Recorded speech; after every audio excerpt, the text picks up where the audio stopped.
Milli Qurtuluş Günüdür.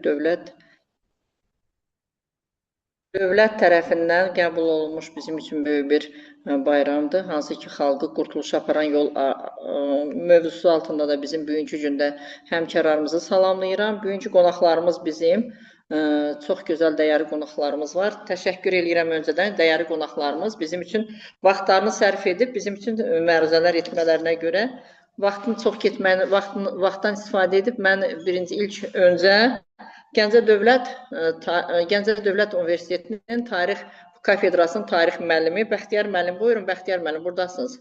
İlk öncə Bəxtiyar müəllimi dəvət edirik. Buyurun, Bəxtiyar müəllim. Sağ olun, Fazilə xanım, var olun. Allah sizlərə can sağlığı versin. Burada bu bir gündə vaxtını ayır. Bu günə dəyər verib gələn insanların hər birinə öz minnətdarlığımı bildirirəm, təşəkkürümü bildirirəm. Konferansın təşkili üçün, məni dəvət etdiyiniz üçün də sizə ayrıca təşəkkürlər. Ümumiyyətlə, qurtuluşu aparan yol məsələsi nə olan bir məsələdir? Biz niyə buna qurtuluş günü deyirik? Çünki Azərbaycan birisi 1991-ci ilin 18 oktyabrında müstəqillik bəyannaməsini qəbul etdi və böyük bir siyasi gələcəyə imza atdı. Lakin bu siyasi gələcək böyük problemlərlə üzləşdi. Belə ki, Azərbaycanın azadlıq hərəkatı nəticəsində özü də seçkilərlə hakimiyyətə gələn Əbülfəz Əliyev, yəni Əbülfəz Elçibəy, ölkəni çox sabahsız idarə edirdi.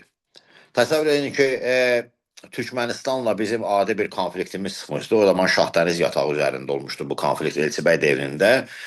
Türkmənistana bunu pulla verib almağı fikirləşirlər. Ancaq büdcədə bir qəpik pul yox idi ki, həmin məsələni pullansa da həll edə bilsinlər. Ölkənin diplomatik resursları tükənmişdi. Bir tərəfli xarici siyasət bir çox ölkələrlə bizi konflikt səviyyəsinə çatdırmışdı. Bunlara məsələn İrana aiddir, Rusiya aiddir. Bir çox ölkələrlə konflikt səviyyəsinə, qonşu ölkələrlə konflikt səviyyəsinə çatdırmışdı. Rayonlarımız əldən getmişdi və ölkə iqtisadi səfalət içində idi. Yəni, növbələri də yəqin ki, məni yaşlı olanlar görərdilər. Çörək növbələri, ərzaq növbələri, problemin arxasındaydı. Və ölkədə real bir vətəndaş müharibəsi qarşı durması təhlükəsi yaranmışdı və bu da oldu. Yəni, 1993-cü ilin 4 iyununda Gəncə şəhərində 709 nömrəli hərbi hissədə Surət Hüseynovun rəhbərliyi altında hərbi qiyam nəticəsində həmin hərbi qiyam nəticəsində 5-6 əskər, yəni çox da yox, 5-6 əskər gəlib düz Navay postuna qədər irəliləmişdi. Hökumət qüvvələri onlara müqavimət göstərə bilməmişdilər. Bax, belə bir vəziyyət idi, belə bir acınacaqlı bir vəziyyət idi və məhz bu vəziyyətdə Azərbaycana məhz rəhbərlik etmək üçün ümummilli liderimiz Heydər Əliyev cənabları çağırıldı və əvvəlcə Azərbaycan Respublikası Milli Məclisinin sədri vəzifəsinə təyin edilişi seçildi. Daha sonra isə prezident seçkiləri vasitəsilə hakimiyyətə gəldi. Və bu Milli Qurtuluş Gününün başlanğıcı oldu. Niyə? Çünki Heydər Əliyev Surət Hüseynovla danışdı. Hərində hərbi qüvvə olan insanlarla danışdı. Onlarla münasibətlər qurdu. Onları bir kompromisə gətirdi. Və ən nəhayət ölkədə qısa bir müddətdə siyasi və hərbi stabilliyi bərpa edə bildi. Yəni, stabillik o mənada ki, hərbi münaqişəyə, vətəndaş müharibəsi təhlükəsinə son qoydu.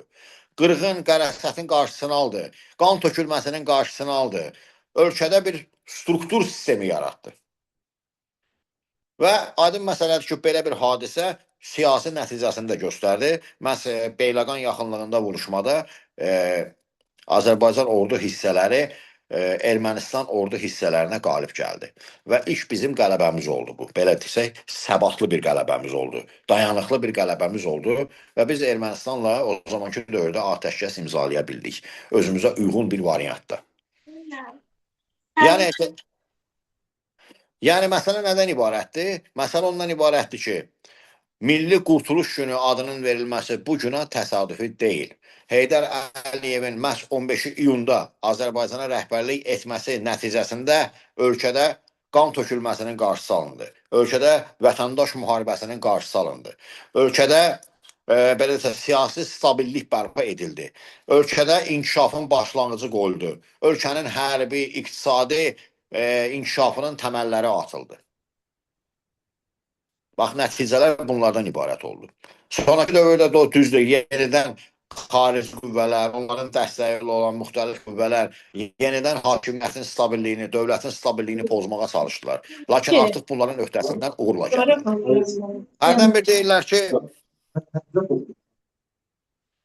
Hərdən bir deyirlər ki, məsələn, Azərbaycanda ən demokratik seçilən prezident Əbülfəz Elçibəydir. Əslində mən bundan razı deyiləm. Çünki Elçibəyin devrində canlı şahidiyəm mən və o dövrdə də siyasi saxtalaşdırılmalı olmuşdu. Əslində demokratik yolla hakimiyyətə gələn ilk prezident məhz 93-cü ilin oktyabrında Heydər Əliyev cənabları oldu ki, heç bir siyasi saxtalaşdırma baş vermədən prezident seçildi. Bu məsələ budur. Bəs yaxşı, Qurtuluş günü 15 iyundan sonra müasir dövrə qədər Azərbaycan öz müstəqilliyi tarixində hansı yolları keçib? 1. Azərbaycan iqtisadi stabilliyə nail olub. 2. Azərbaycanın özünə məxsus bir iqtisadiyyatı qurulub. Yəni iqtisadiyyat nəyə deyilir? İkinci istehsal prosesi üzərində yerləşən bir iqtisadiyyata deyilir. Azərbaycanın özünə məxsus bir ikinci istehsal prosesi üzərində qurulan iqtisadiyyatı qurulub. Üçüncü, Azərbaycanın Qafqazda və beynəlxalq aləmdəki siyasi nüfuzu bərpa edildi. Azərbaycan beynəlxalq təşkilatlara üzv oldu. Azərbaycan Avropa Şurasına üzv oldu. Azərbaycanın 1995-ci ildə konstitusiyası qəbul edildi. Konstitusiyon bir dövlət oldu Azərbaycan. Azərbaycanın hərbi sənayesinin özülləri atıldı və müasir dövrdə Azərbaycan hərbi sənayesi nəinki özünü təmin edir, yeri gələndə də başqa ölkələrə də silah ixrac edir. Məsələn, buna istiqlal tüfənglərini deyə bilərik ki, bu dəqiqə dünyanın 12 ölkəsinə ixrac olunur. Yəni, bunlar elə-belə bir göstəricilər deyil. Ona görə Milli Qurtuluş günü bizim üçün, belə deyək, dəyərli bir gün olmalıdır. Azərbaycanın inkişafı yolunda dəyərli bir gün olmalıdır. Mənim deyəcəyim bu qədər, başınızı ağrıtdım, sağ olun, var olun. Xeyr, Bəxtiyar müəllim, siz bizim başımızı ağrıtmadınız, bizim üçün xoşdur. Həqiqətən biz gözəl ziyalı kimi həmişə bizim tədbirlərimizdə siz bizim yəni həmkarlarımız sizi xoş dinləməyi çox sevirlər. Sizin o ziyalı kimi bizə verdiyiniz sualların cavabı da hamısının bir yerdə. Var olun, var olun. Allah razı olsun sizdən. Bizim növbəti qonağımız burada demək olar ki, İğdır Universitetinin müəllimidir burada. Buyurun, müəllim, buradasınız mı? Sezar Akyıldırım, buradasınız? Sezar hocam buradasınız mı? Sezar hocam yoksa burada. Aynur Xanım, İlknur Xanım buradadır. Gəncə Dövlət Heydər Əliyev Mərkəzinin direktoru İlknur Xanım. Buyurun İlknur Xanım, buradasınız bilirəm. Pardon, sesimi duyuyor musunuz? Merhaba. Şimdi duyduk. Merhabalar Sezar hocam. Merhaba. Ya, kusura bakmayın, teknik bir problem oldu. İsterseniz hanımefendi konuşsun, sonra ben konuşayım.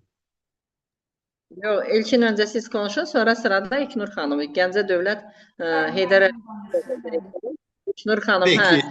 Hocamdan sonra sizsiniz. Sizden sonra da bizim güzel jurnalistimiz, güzel araştırmacı yazarımız Serdar Ünsal var Türkiye'den konağımız. Buyurun Sezar hocamız. Teşekkür Sizden ediyorum. sonra da İlknur Hanım. Sonra İlknur Hanım'ı dedim. Şimdi siz... Gülner Hanım ve değerli konuklar, hepinize iyi günler diliyorum. Sevgi ve saygılarımı sunuyorum. Haydar Aliyev'i anlamak, Haydar Aliyev'i anlatmak öyle sıradan bir şey değil. Yani Haydar Aliyev bir siyasetçi değil.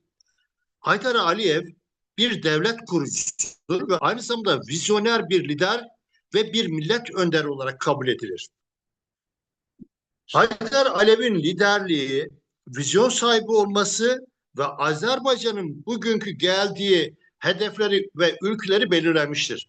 Eğer bugün Azerbaycan dünyanın en saygın devletleri arasında yer alıyorsa, ithalat ve ihracatıyla, ekonomik modernizasyonuyla, görkemli yapılarıyla, görkemli altyapısıyla, üniversiteleriyle, sporcularıyla dünya liginde, klasmanda iyi bir yere gelmişse, bunu elbette ki Haydar Aliyev'in karizmatik kişiliğine ve Azerbaycan halkıyla arasında kurduğu güçlü bir bağla gerçekleştirmiştir.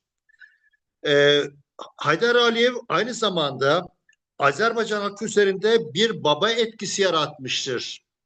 Azerbaycan'ı koruyan, kollayan ve onu her türlü zorluklardan Azerbaycan'ı her türlü belalardan kurtaran büyük bir devlet adamıdır. Haydar Aliyev bir dönüşümcü bir liderdir. Sovyetler Birliği'nin dağılmasından sonra Azerbaycan yaşadığı siyasi kargaşa ortamını güçlü bir yönetim anlayışıyla istikrara dönüştürmüştür. Yani bugün Azerbaycan eğer dünyada enerji piyasasında söz sahibi ise, eğer bugün Karabağ bağımsızlığını kazanmışsa ve Azerbaycan'dan çok değerli seçkin bilim insanları çıkmışsa, Azerbaycan'da birbirinden değerli üniversiteler kurulmuşsa, bunu Haydar Aliyev'in karizmatik ve vizyoner liderliğine borçluyuz. Azerbaycan Cumhuriyeti'nin ve modern tarihin en önemli figürlerinden biridir Haydar Aliyev.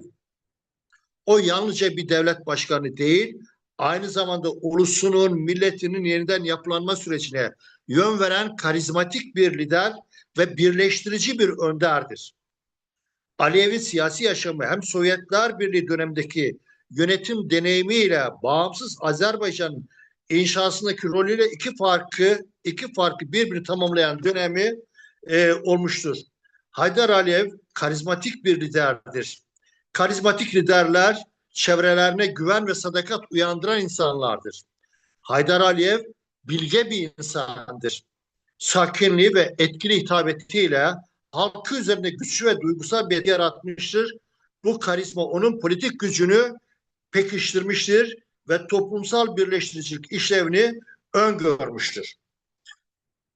Söylemek istediklerim bunlardır Gülnara Hanım. Size saygı ve sevgilerimi sunuyorum.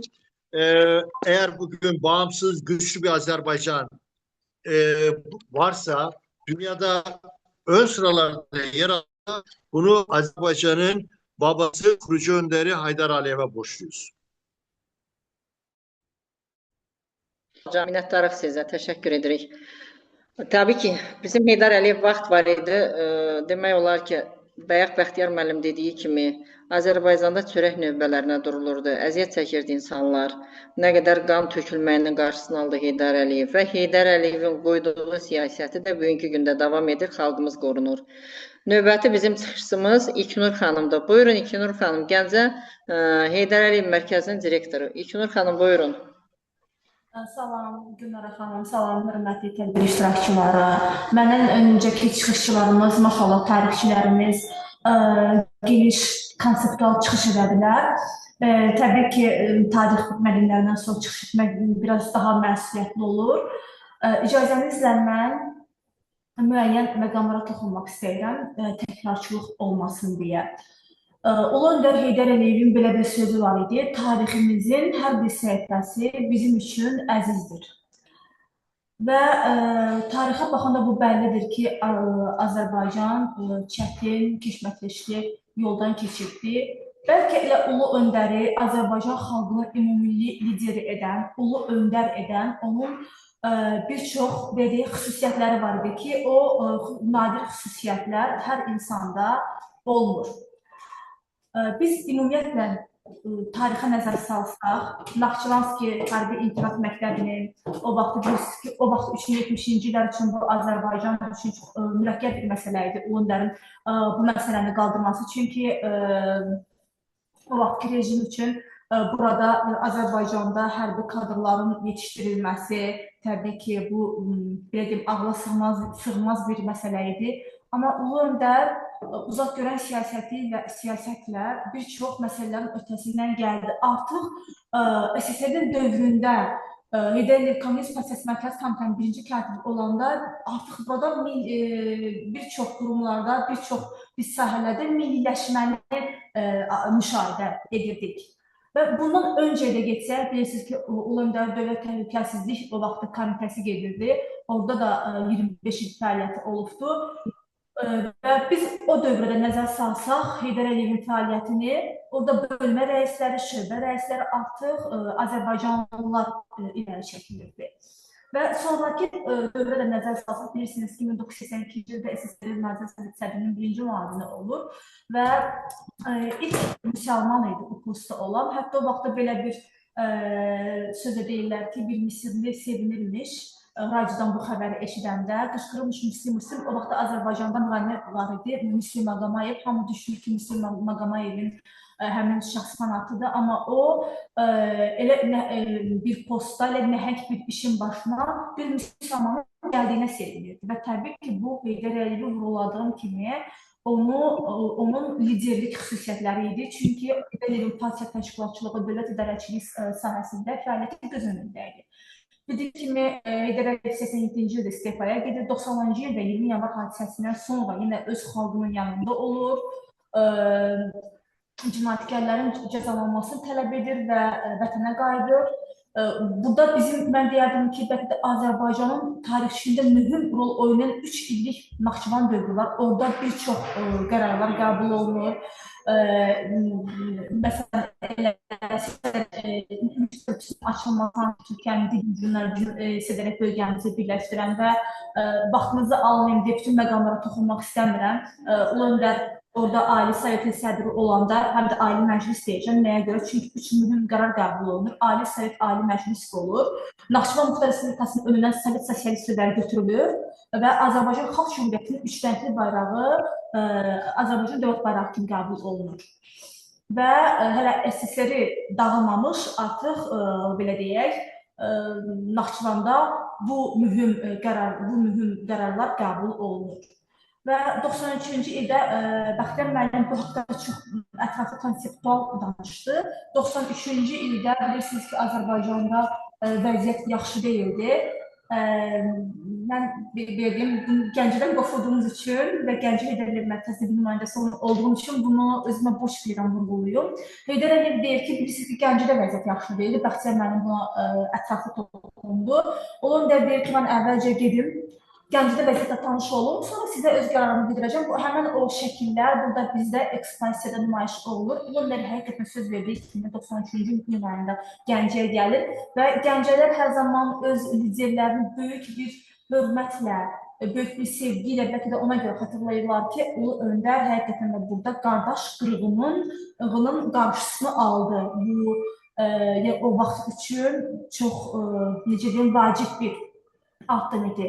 Və 93-cü ilin 15 iyununda Ali Sovetin sədri seçilir. Artıq oktyabrın 3-də isə Müstəqil Azərbaycan Respublikasının prezidenti seçilir. Və onu da vurğulayım ki, 93-cü ilin, yəni bu hadisələrdən sonra dekabrında Ulu Öndər yenə Gəncəyə səfər edir, burada insanlarla görüşür və artıq nisbətən təbii ki, burada vəziyyətin stabilləşdiyi, sakitləşdiyi vaxtda təsadüf edir. Və Heydər Əliyev sonra müstəqillik dövründə onun özünün bəzi çıxışlarda toxunduğu məsələlər var. Məsələn, o vaxt diasporla görüşəndə deyirdi ki, bəli, indiki müstəqil Azərbaycanda Azərbaycanın mənafeyini qorumaq daha rahatdır. Amma o vaxt SSR-nin dövründə bu çox çətin idi. Həqiqətən də bəlkə də bugünkü müstəqil çiçəkdirən Azərbaycan Ulu Öndərin vaxtında düşündüyü, apardığı uğurlu siyasətin nəticəsidir ki, o siyasət, o vaxtda təməli qoyulan siyasət hardasa 50 il sonraki, 100 il sonraki çiçəkdirən Azərbaycanın təməlini qoydu. Biz hardan bilirik, bəlkə hələ bunun davamı da var, 200 illik, 300 illik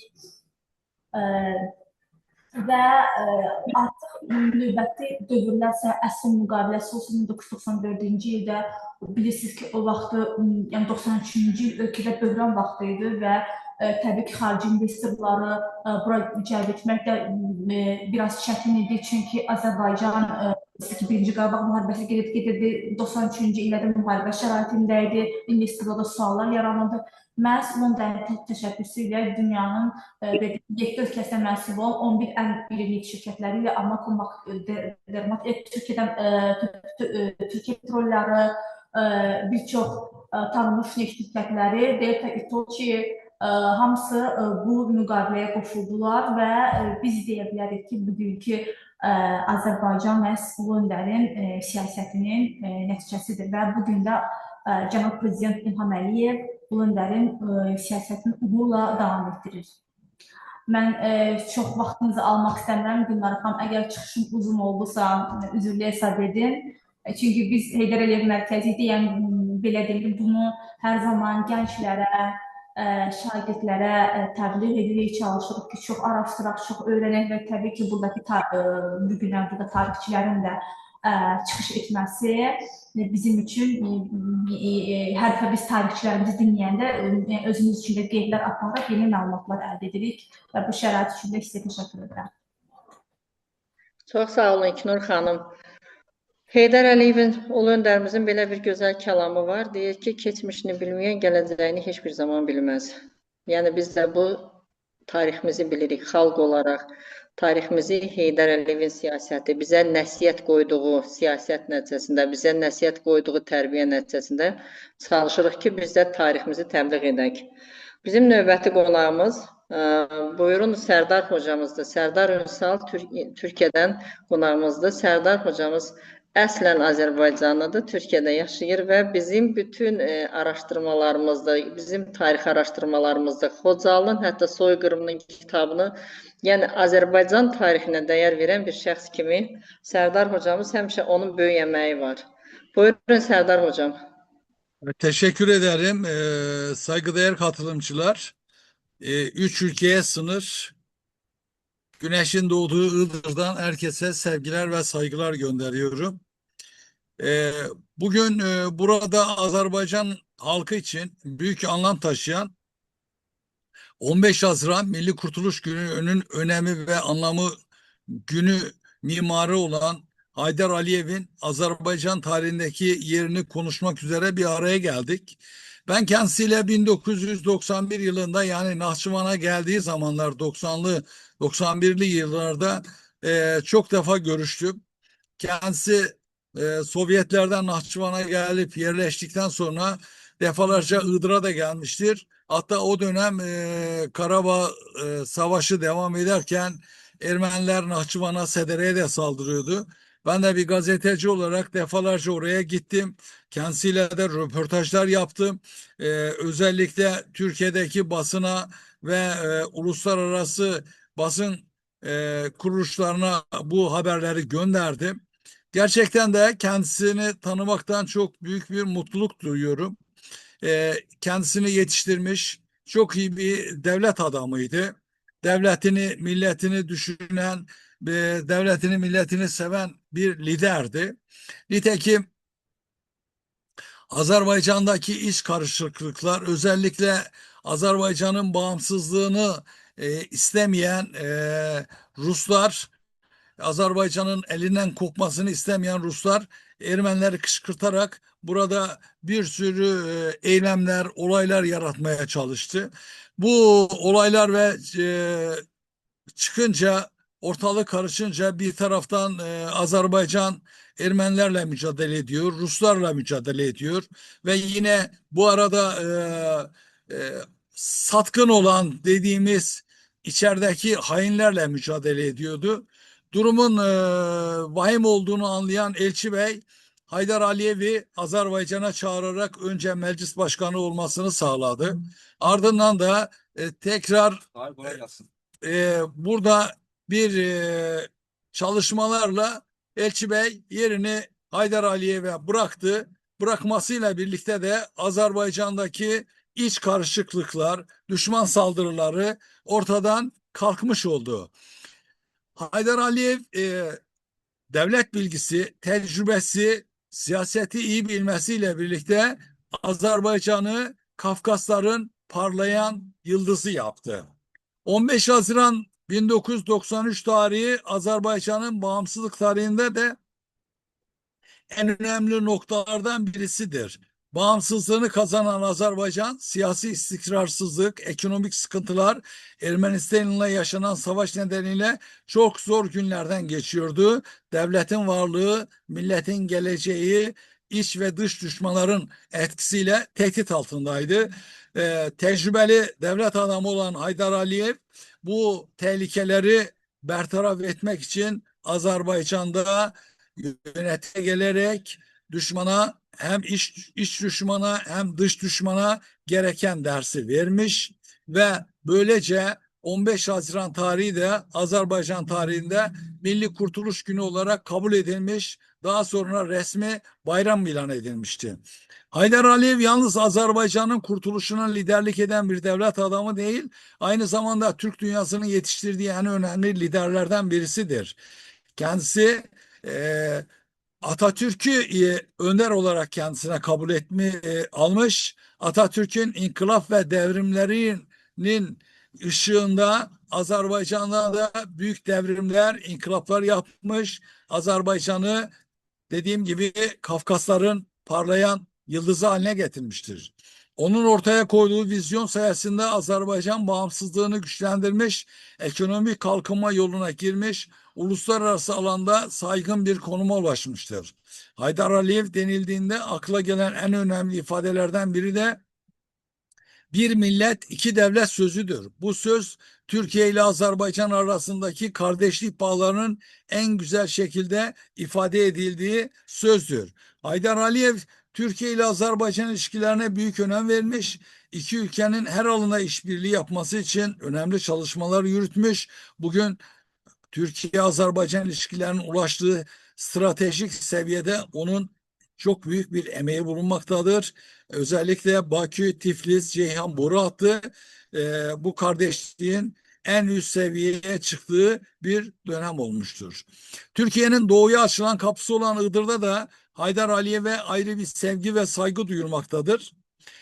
Iğdır'da Haydar Aliyev Fen Lisesi var, Haydar Aliyev Parkı var ve bu Haydar Aliyev'e olan sevgi her zaman devam ediyor. Haydar Aliyev'in vefatı, doğum günü her zaman Iğdır'da çeşitli etkinliklerle, toplantılarla anılıyor.